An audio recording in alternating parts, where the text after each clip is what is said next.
Today, I'm going to share an account that not many people think about as a useful account when planning their successful retirement, but it's worth thinking about and seeing if it makes sense for your situation. I'll go over some of the details, like how much you can put in each year, and then also some of the rules around this account, and then how other retirees have used it successfully.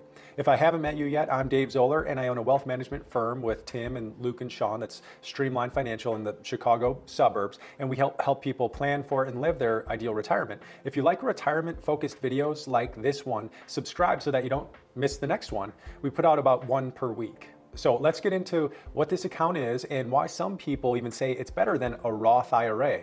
And that's a pretty big claim because I like the Roth IRA quite a bit, but I'll give you some of the comparisons between the two and which one could be better for you. The account that we're talking about might surprise you, but it's a HSA, or a health savings account.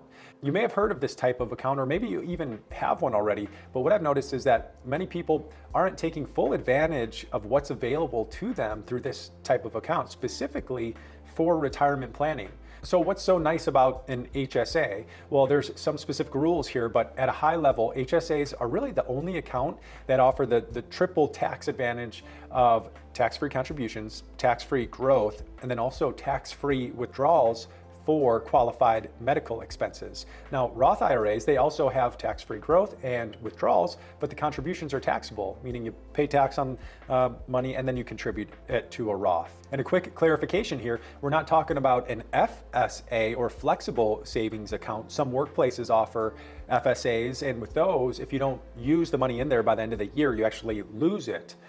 With an HSA, the money you contribute to that HSA, it doesn't expire, it stays in there. So with an HSA, some of the additional benefits, you can put money in, and then you should be able to deduct it on your taxes that year.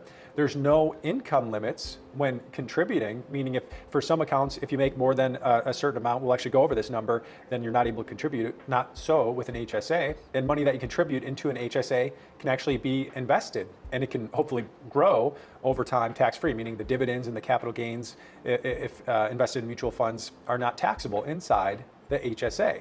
And then finally, you can take out that money if used for eligible medical expenses, and that should be considered not taxable as well. So why do some people say that the HSA is better than the Roth IRA?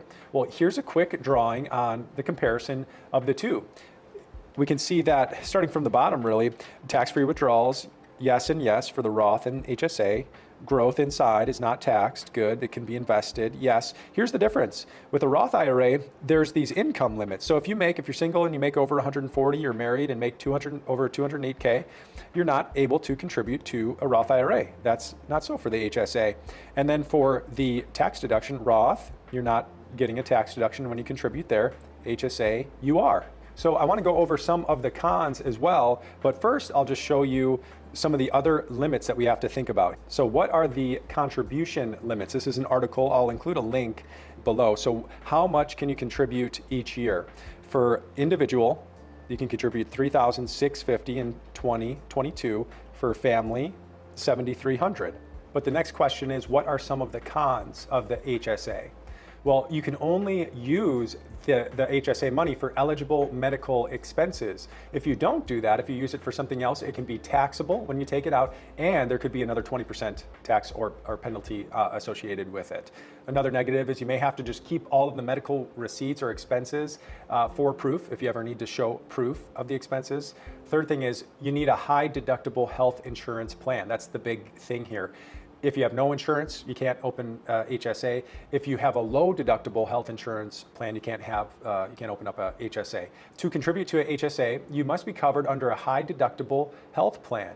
For 2022, the health plan must have a deductible of at least $1,400, and let me actually get to this here. The health plan must have a deductible of at least $1,400 for self, and then $2,800 for family. Then there's a limit to the out-of-pocket medical expenses that you're required to pay as well. A little over $7,000 for self, and then a little over $14,000 for family coverage. So you'll have to decide which health insurance makes the most sense for you, high deductible or low deductible plan. If you have a high deductible plan and qualify for an HSA, talk to your financial professionals to see if an HSA can actually fit into your retirement plan.